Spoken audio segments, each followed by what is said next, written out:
Hello, and welcome to the first in-engine look at the Mustang rework and all of its variants. I'm Law of the West, and I'll be taking you on a tour showing off the major changes that have been done to all of them. First, let's take a look at the new cockpit design for the Mustang Alpha. The cockpits on all of the Mustangs share the same art, so we're essentially going to be getting a look at all of them through this one example. They pulled a lot of concept work that's been done for the Pioneer in order to draw inspiration for what's been done for the rework on these cockpits. Much like with the Pioneer, the Mustang will have a flat display with a fully holographic interface, which is currently being worked on and will eventually get a 3D UI which will overlay on top of it. As you can see here, all of the Mustang's canopies are going to retain the classic model's incredibly open view of the surrounding vista, so you don't have to worry about losing any of that with the rework. If anything, they've seemed to have managed to even improve upon it a little bit. The Alpha is going to be the only variant that can hold cargo, which is going to be stored internally and flush up against the lower portion of the ship so that the bottom of the box will still be visible. This will allow you to be able to see how many cargo boxes you're carrying and tell what kind of cargo it is just by looking at the back of the ship. This rework for the Mustang came after the Pioneer had set in stone a kind of aesthetic for Consolidated Outland, and had established nearly all of the design choices that were put into the new look of the ship and its variants. They took that newly established idea and then applied it to the classic Mustang design. The biggest changes with this design can be seen in the folding wings and how its landing gear now works. All of the fine detail that can be found in the rivets, indents, and cut lines that are found along the chassis of the ship are all parallax occlusion mapping. This is a flat texture that gives something the appearance of depth, as if it was real geometry, while in actuality are still only 2D images, just like a decal. This is one of the reasons why it can look so detailed while being far less costly to render than a traditionally constructed model would have been. A classic example of this was the original Freelancer, that instead of using these palms for details like its rivets had actually rendered them out, which in the end caused it to have a larger resource footprint than the Idris had. So why didn't they just build it this way to begin with? Simply put, they didn't have access to this level of technology at the time.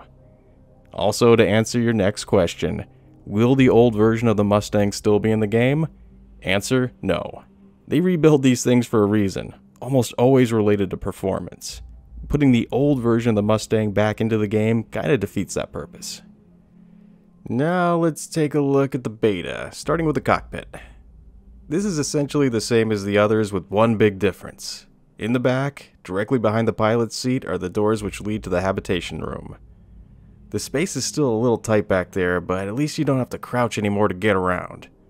They're also cleaned up the navigation back there, so it's going to be a straight line from the door to the porcelain god, which is going to come in real handy some nights. The influence from the Pioneer's interior space really shows in here, paralleling it very closely in terms of design and color choices. It should also be noted that it still has a bed, toilet shower combo, interior access to the components, sink, and maybe its TV, but since the Mobi-Glass is going to provide that function in the future, maybe looked at as a redundant and therefore a pointless feature to put back in. But they might end up doing it anyway, we'll see, who knows. And just for fun, here's a couple of Easter eggs back there that I wanted to show you. The J01 seen here above the bed refers to Jin, who was one of the ship's designers. Also, if you look at this plaque, you'll see the names of the inspectors who are all members of the LA ship team, and it was signed off by the Squadron 42 art director.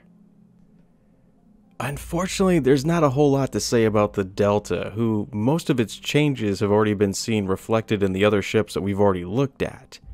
And most of the real differences between it and the other variants are more internal, dealing with its weapons and components. It's not really something that we can look at right now and go over. And for those of you who don't know, the Delta is the combat variant, which is reflected in its very military-influenced color scheme.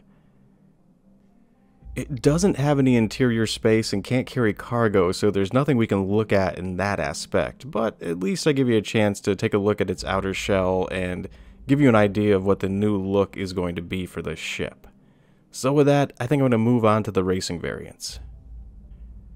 The two racing variants are the Gamma and Omega. The biggest difference here is that the back end that holds cargo in the Alpha and houses the habitation room in the Beta is replaced by a third engine.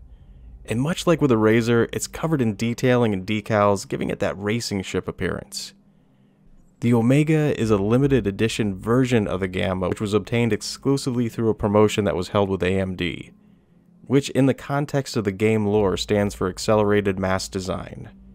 It's not available for purchase, but will most likely be able to be obtained in-game through some form of lengthy and arduous Herculean effort that has to be undertaken by the player. Well, that's it for the first fully in-engine look at the Mustang rework, which is scheduled to be added into the game along with a 3.3 update. Thanks for visiting, and I hope to see you back here again.